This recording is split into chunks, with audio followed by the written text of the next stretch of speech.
எனக்கு என்னவோ சிவனாண்டி விஷப்பாம்பு சிவத்தை தான் வசமா மாட்டி விடுற மாதிரி எனக்கு தோணுது. வரம் கொடுத்தவன் தலையில கைய வைக்கிறதானே எப்பவுமே வில்லன் வில்லிகளுக்கு வேலையா இருக்கும். அப்படிதான் விஷப்பாம்பு சிவமும் இப்ப வசமா சிக்க போறாரு. தான் மருமக இனியாவை பழி வாங்கறதுக்காக இப்படி ஒரு காரியத்தை செஞ்சாருதான். ஆனா அது அந்த ஆளாவே செய்யல. மாயா திட்டம் போட்டு கொடுத்தா அது அப்படியே அந்த ஆளு வார்த்தை மாறாம செஞ்சு முடிச்சுட்டாரு. இப்போ விதைச்ச வென முழுசா அவர் தலையிலே வந்து விழப்போகுதுன்னு நினைக்கிறேன். சிவனாண்டி வாய் அசைக்கிறதும் அவன் சொல்றது கேட்டு கமிஷனரும் சரி, நம்ம ஹீரோ விக்ரமும் சரி, சுபாஷும் சரி அதிர்ச்சி ஆகிறத பார்த்தா அவன் நிச்சயம் விஷப்பாம்பு சிவத்தோட பேரை தான் சொல்லியிருக்கணும் அப்படின்னு நான் நினைக்கிறேன். சிவனாண்டி விஷப்பாம்பு சிவம் பேரை தான் சொல்லியிருப்பான்னு நீங்க நினைக்கிறீங்களா, இல்ல தினதயெல்லாம் மாட்டி விட்டுருப்பான்னு நீங்க நினைக்கிறீங்களா? உங்களோட கருத்து என்னன்றத மறக்காம கமெண்ட்ல பதிவு பண்ணுங்க. வணக்கம் மக்களே, வெல்கம் டு TNVG ரிவ்யூ. நம்ம சேனலுக்கு நீங்க ஃபர்ஸ்ட் டைம் வந்திருக்கீங்கன்னா சப்ஸ்கிரைப் பட்டனை பிரஸ் பண்ணி நம்ம சேனலுக்கு சப்போர்ட் பண்ணுங்க. அப்படியே இந்த வீடியோக்கு ஒரு லைக்கையும் கொடுத்துருங்க.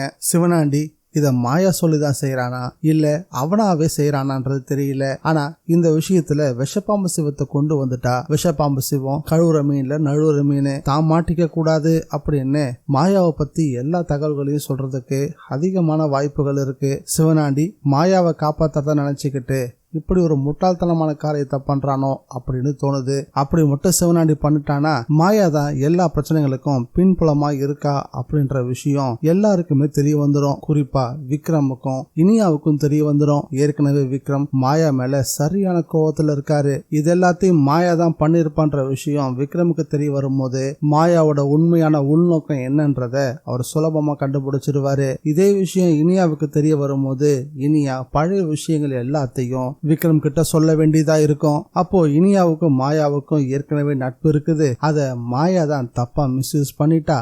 அதனால இனியாவை பழி வாங்கறதுக்காகவும் அவ இடத்தை பிடிக்கிறதுக்காகவும் தான் இவ்வளவு விஷயங்களையும் பண்ணிட்டு இருக்கா மாயான்றத விக்ரம் இனியா ரெண்டு பேரும் ரொம்ப சுலபமா கண்டுபிடிச்சிருவாங்க.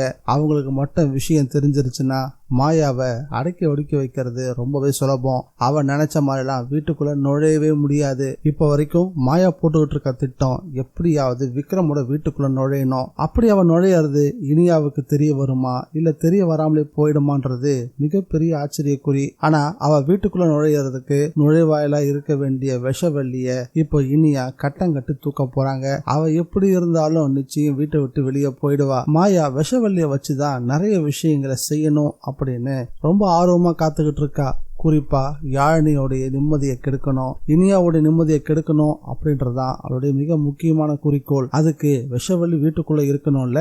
இப்படிப்பட்ட சூழ்நிலையில சிவனாண்டி தெரியாதனமா விஷப்பாம்பு சிவத்தோட பேரை சொன்னானா மாயாவால எந்த திட்டத்தையும் செயல்படுத்த முடியாம போயிடும். மாயமா என் உசிரிய போனாலும் சரி நான் உங்களை காட்டி கொடுக்க மாட்டேன் அப்படின்னு சத்தியம் எல்லாம் பண்ணிட்டு போனா. ஆனா மாயாவை காப்பாத்தாதான் நினைச்சுக்கிட்டு அவனே மாயாவை படுகொழில தள்ளிக்கிட்டு இருக்கான். சிவனாண்டி விஷப்பாம்பு சிவத்தோட பேரை சொல்லி கமிஷனர் என்ன மாதிரியான முடிவு எடுக்க போறாரு? விக்ரம் இது உன்னோட குடும்ப பிரச்சனை, நீயே பாத்துக்கோ அப்படின்னு விக்ரம் கிட்டே விட்டுடுவாரா இல்ல சட்டப்படி ஆக்ஷன் எடுப்பாரா? உங்களுடைய கருத்துக்களை கமெண்ட்ல பதிவு பண்ணுங்க. இந்த வீடியோ பிடிச்சிருந்தா லைக் பண்ணுங்க, ஷேர் பண்ணுங்க. TNVG ரிவ்யூவை மறக்காம சப்ஸ்கிரைப் பண்ணி வச்சுக்கோங்க. மீண்டும் அடுத்த வீடியோல சந்திக்கலாம். Bye guys.